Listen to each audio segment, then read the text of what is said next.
people think, I don't want to get into political things, but people think they have a belief about something, and that's why they feel so strongly. But in many of these cases, they feel that strongly because they are missing out on a good chunk of their emotional regulation that's supposed to be happening every night. Yeah, it sounds to me, Julia, you're talking about how you might have a background in Ayurveda, and we talk about living life in balance with nature's rhythms. And you also spoke about digestion, the neurodigestive connection there. And Ayurveda talks about, we are not, people say we are what we eat, but Ayurveda said we are what we digest.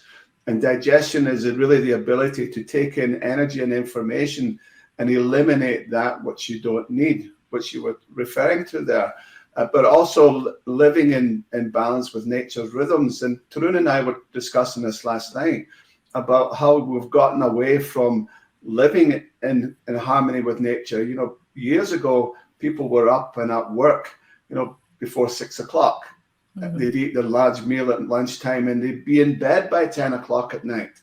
Mm-hmm. But because of the invention of light bulbs, but also of the internet and the digital world, where people are working in different time zones, and instead of being in bed at 10 o'clock at night, they're actually, that's a midday, because they're having to, if it's a broker, for example, that's doing trades from London and New York and Tokyo and whatever, and they have to be awake all these different hours.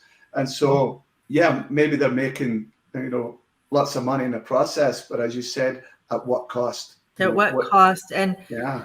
And you brought up a good point about when we're talking about this whole neurodigestive concept, you've got to look at the gut. You produce all the neurotransmitters in your gut.